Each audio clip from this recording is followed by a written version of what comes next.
We're going to give you a short session this morning, and we're going to do that on our Emelec NOX 100 to 230.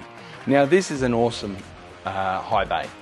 Okay, as you can see, the driver is elevated off the back of the LED chips for great airflow all the way through. We've got a good length, a 1.5 meter lead, so if you're mounting it from the ceiling, you've got good choice. We've got our safety lanyard, you know, which can be connected to the actual chain, not to the device that holds it up. We've got a rubber cap and a security screw right here, which means when I actually screw my hook in, and we'll go through that part first, so when I screw that in, I can actually, using a Phillips screwdriver, I can actually lock it into place. Okay, which means if I've got any high vibration areas, there's no risk of it coming undone, because, you know, no matter how high these are mounted, there's a good chance that they'll twist and the cables will twist, or the jack chain or the rope, whatever you've got it hanging on, will actually twist. So in this instance, we can actually lock it into place. Now, there's a couple of huge benefits about these lights. One is they are multi-wattage. So we've got 4 wattage settings here, which go from 100 to 150 to 200 to 230. So what that means is by setting here, I can actually reduce or increase the light output from the light. And that's simply by removing this little cap here and setting these dip switches. Okay, so once we've set those dip switches, now we've got our light output.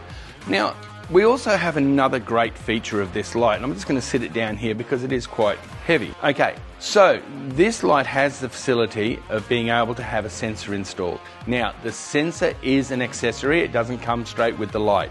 So, to install the sensor, which this is the sensor here, it's a nice little tiny sensor. Now what it does is it actually fits into here. So I simply take this black plug out, I add the sensor in. Now I'm doing it a little bit backwards here. Right, now once the sensor's in, that's it, it's locked in.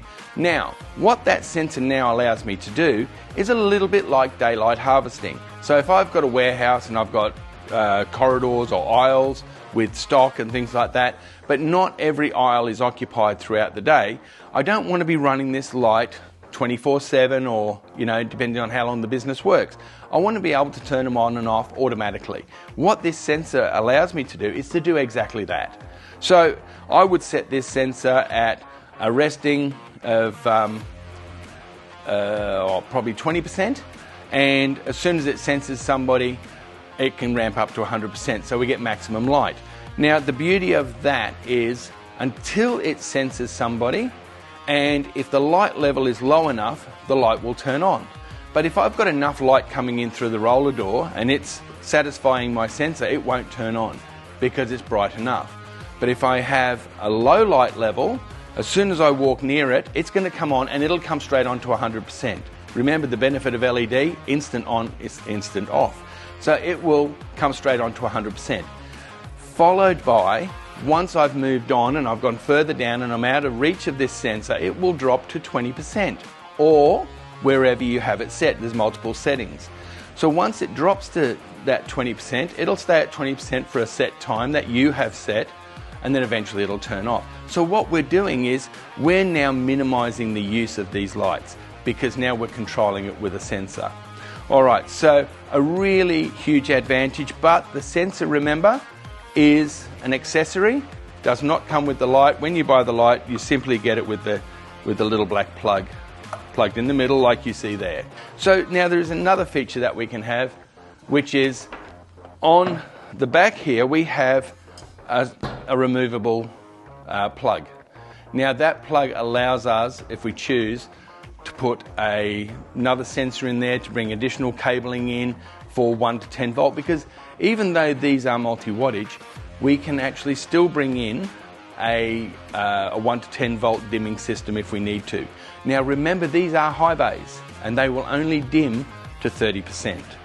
Alright, so when we look at it, and they're 30% from the highest wattage, not from the lowest wattage.